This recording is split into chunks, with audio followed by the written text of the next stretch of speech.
So we're just going to talk a little bit about, so the theme this year in our dinner is sharing your light, and you're one of the faces behind the stories. So I think it would be great if you could just share your story, and then we'll go back and forth with some questions. Okay. Yeah. I don't know how much it is a story as kind of just, well, I guess it is kind of a story. It's your personal journey with mental health. Like Yeah. that. Yeah. Okay. So I guess I'll start at the very, very, very, very, very beginning. So, for as long as I can remember, like, how you have core memories of when you have very, very few memories of when you're super, super young, like a small child. You have things that you remember that make you happy, or things that you remember that were scary, or anything like that. All of my first ever memories that I can remember, and all the ones after that, essentially, were they kind of almost had like a cloud, like kind of just a grayness that was surrounding it. Like I was still feeling relatively happy for the most part, or relatively scared or anything, but there was always just kind of a dullness or a numbness to every single feeling that I ever had. And I kind of just didn't think anything of it because, no one else knows what goes on inside your mind besides you. So I was just like, oh, this must just be normal. I didn't think anything of it. And so as I got older, I would always have, like, in every single school I went to, or any type of extracurricular activity, or there was a brief time where I did sports, and that we stopped that real quick. I would always have like a teacher or an instructor or whoever I was with kind of pull me aside and just try to have a conversation with me, and just say, like, I feel like you're not putting as much effort in as you should be, or I feel like you don't have the energy or the motivation to be here. Like, my grades were always fine. I always got great grades, but my teachers would still pull me aside after class and be like, I feel like you're not enjoying anything you're doing, or effort. The word effort was always pushed onto me. So I hate that word now. Anytime anyone says you need to put more effort into this, I just get like I just get angry. Yeah. Because I was just living my life. I was just doing me, and I was doing everything to the best of my ability. But I guess from the outside, it kind of just seemed like I was that dull cloud that I was feeling inside. Mm-hmm. And I didn't have a ton of friends growing up. And I was always told by other people that they didn't necessarily have any interest in being friends with me, because they thought that I just thought that I was better than them, or that I was standoffish, or that I just didn't want to talk to people, when that definitely wasn't true. It was just kind of, I didn't really have the emotional energy to feel all of the normal things mm-hmm. that everyone else was feeling. And so when I was 11 or 12, I want to say, around that age, I started realizing that I don't think the things that I was feeling inside were the same as everyone else. So I started kind of doing some research and looking into trying to do talk therapy, or talking to someone, because I'd heard, you see in movies and TV shows, if anything's wrong, you should go talk to a professional. So I said, okay. So I tried that, talked to a few different therapists, and it was nice to talk to someone, but nothing was really improving. So a couple months after I tried that, I started doing research again on antidepressants, because I had heard that medication, like if talk therapy doesn't work, then you can always try medication. And I was super, super young, so I knew that this was going to be a hard topic to broach with my parents, but I was kind of desperate at that point, because I wanted to feel and act like everyone else did. I wanted to be a part of the world instead of just kind of floating through it.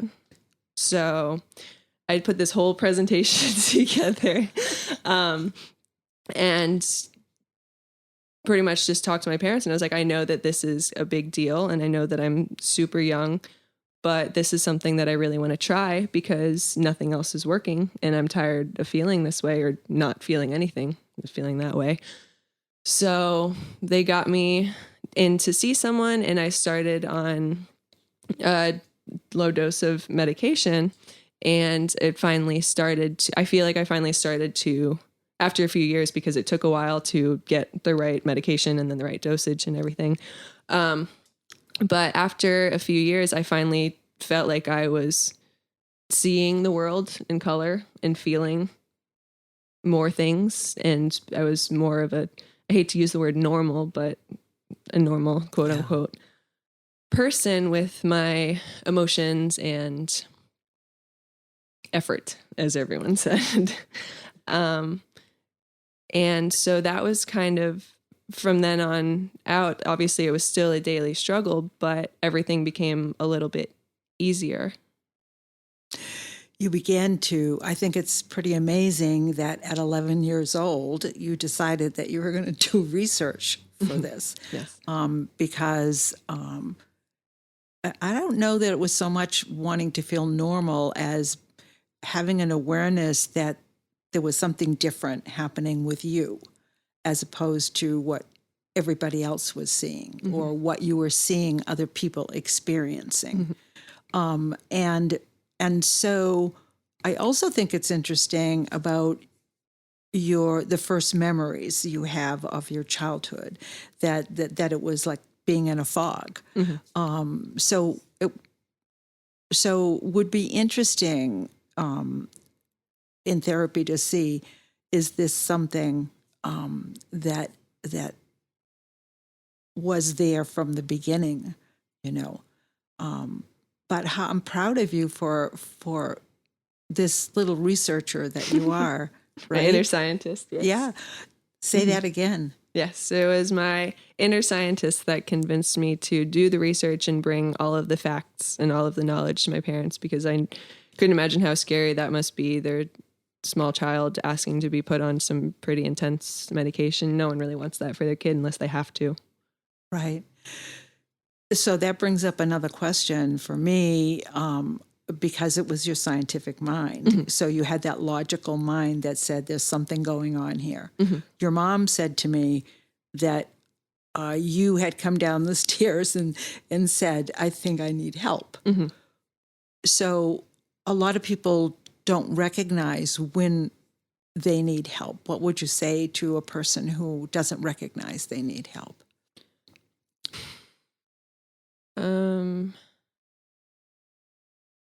Or is it okay to get help? Maybe yes, that's a better question. Yes, I think that it can never hurt to talk to someone, whether it's your parents or a friend or a licensed professional. But I think that a lot of people that struggle with mental illness are stuck in their own heads, and it's really, really, really hard to get out of that mindset and realize that you deserve help and you have every right to it, even if it doesn't seem like it and it seems really scary. But unfortunately, not doing anything about it is the real scary part, because that's when bad things happen. Absolutely correct. Absolutely correct. What are you comfortable sharing with your friends that, you felt the need to talk to somebody? And I imagine your parents were supportive. And because a lot of people are afraid to say to their parents, I don't feel good. I don't, I'm not okay. I think that if you get to a spot that you physically can't handle being in your own skin because you just don't know what's going on, what's happening, or why you're feeling the way that you are, I think that it's important. Yeah. To be honest with everyone around you. Not everyone around you, because, some people aren't all that trustworthy, but a select few. I was always pretty open with anyone who asked me about my journey, because, and even when you asked me to do this, the first thing that I immediately thought of was that a lot of times kids don't know that what they're feeling isn't normal. And their parents might just assume that because, super common at that age. So you're going through puberty, you have all these hormones all over the place, and everyone's like, oh, they're just a preteen or just a teenager. They're just emotional. They're just going through a phase.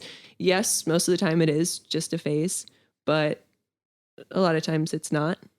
And those overwhelming feelings of imbalance or nothingness altogether start when you go through that phase of life, and they just don't go away. Whereas for most people, they do go away once you balance out. But a lot of times, if you just have a chemical imbalance, like I do, because it happened at such a young age, it's not even that it happened at a young age. It was always there.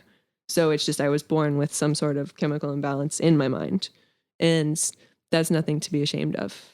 I was ashamed of it for a while because I didn't want to be one of those people that was like, oh, I have to rely on a medication or a pill to function in my daily life. And I struggled for a long time with that. I was hard on myself. I didn't stop taking it because I knew it helped, but I was also like, well, I guess I'm not strong enough to handle this world without it. And it took me like almost a decade to realize that's not true. You know, people need medication for lots of things. They need it for heart disease. They need it for, I can't think of anything else right now, but anything, diabetes, like literally anything that you can't function physically or mentally without. So what's the difference with mental health? You know, it's just the same. Just because you can't physically see it or feel it in your body doesn't mean it's not there. Absolutely correct. Yeah, I'm so with you on that.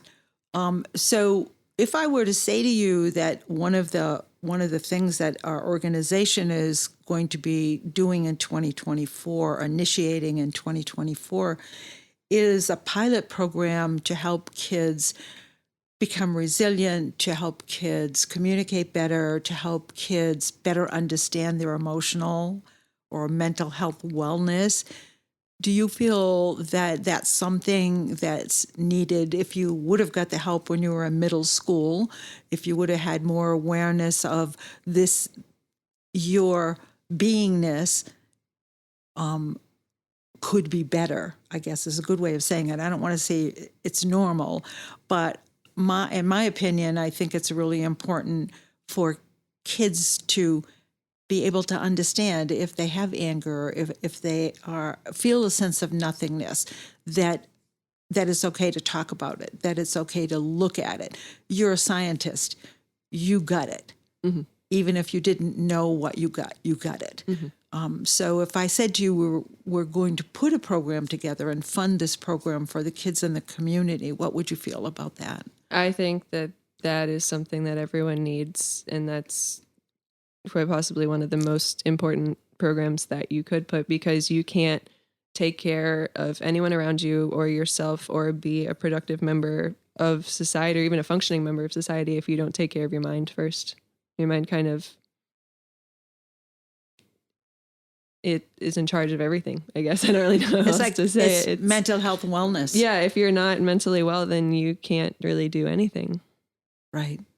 And I really feel sometimes that a lot of what kids go through, I think what you said was so important about the nothingness. You know, you weren't feeling sad, you weren't feeling happy, you were just existing, mm-hmm. basically just existing. Just going through the motions. Going through the motions of mm-hmm. life, yeah, mm-hmm. exactly. And so then if a child were able to recognize that, if a child were able to say, you know, something's going on with me, then I feel that person, that child, has then the opportunity not to look at it as shameful mm-hmm. or there's something wrong, mm-hmm. But more like, I need to find out what this is. Mm-hmm. Yeah. Yeah. I think that's extremely, extremely important. Yes. So let's talk for a minute about the words share your light. And what are your feelings, what feelings come up for you when you think about those words, share your light? Because to me, that's what you're doing. You're mm-hmm. courageous and you're sharing your light. So share with me what sharing your light means. I think that for people that struggle with mental illness, it is a daily, even hourly struggle to have any type of light in general. So to be able to have it and obtain it and create it is more than they could ever do in the first place. So if you're able to get there, the fact that you're able to share it with other people is the strongest sense of feeling comfortable in your own skin finally, or feeling like everything's going to be okay, or that you're not alone. Yeah. That you have hope. Mm-hmm. Yeah. Yeah. I think share your light does mean you have hope, because if you have a willingness to do that, then essentially, you know, to me, when we think about sunshine from darkness, we're thinking, you know, once we share that light, we are coming out of the darkness. Did you feel that you had some darkness happening, or was it more nothingness? I feel like it kind of went back and forth between darkness and nothingness. I think that most of the time it's almost like you get only half of the emotions. You only get the lower vibrational energy emotions. You don't get the higher ones. So it's like you're kind of, see, I can't do this over the microphone, but it's Up like and down. You're up and down. Normal neurotypical people that don't have any issues with mental health or anything, they have their normal ups and downs. Everyone has those. You're never going to be happy all the time. But what I dealt with essentially was the downs, and then they come up back to normal. So I was never up in a state of elation or anything like that. I was just kind of back to normal. So it was sad and then back to normal, sad, back to normal. So there's kind of a mixture of darkness and nothingness with very, very little light, per se, from the top. So you said something about when I had asked you to do this, and why do you feel it's important to share your light to all the people? I think that, just going back again to having younger children that struggle with things that they don't really realize is going on. So the more knowledge and the more light we bring to adults and even older kids that can help younger kids eventually, you know, it's all about, it takes a village to raise children, and they are the ones that can't speak for themselves the most. So if we educate all the adults in their lives, then they can understand that something is going on, and that way they don't have to, the children themselves don't have to struggle with, because I know it was such a pain. Every single time a teacher pulled me aside, I knew exactly what they were going to say. I had heard the speech hundreds of times. It was just like, you need to put more effort in. Your grades are fine, but you're just not here. You're not present. And if those adults would have known, or even the parents of the kids had known, like, this, it's okay that you are like this. There's nothing, like, this isn't your fault. It always felt like it was my fault. Like I wasn't trying hard enough, or I wasn't putting in the effort, when it's like I was truly doing the best that I could. I just had very limited energy to grasp from. You were depressed, you know, and so then in that conversation, just like you said, if the parents knew, if the parents saw it, if the teachers saw it and said, okay, this person's really smart, something else is going on, instead of making it academic and you're not doing your best, to recognize that there was this sense of hopelessness in you. What do you feel about that? Sorry, can you answer the question? So I feel, when you're telling your story, that if the teachers had an awareness that it wasn't about your grades, it was that there was this nothingness, hopelessness in your energy. And they didn't recognize that. They put it down to, you're not doing your best. Yeah. So when you do that, when you kind of unintentionally put someone down like that when they're already down, it just kind of makes it even harder to feel good about yourself. So I think that having the knowledge of the fact that the kid is not okay. And like you said, not taking it from an academic standpoint and not just sitting them down and having the same conversation over and over again about putting more effort in. It's like, no, maybe you should reach out to the parents and be like, hey, your child might benefit from talking to someone. It seems like they are struggling with their mental well-being and they're not balanced. Like there's no balance there. Yeah, and that and the mental well-being.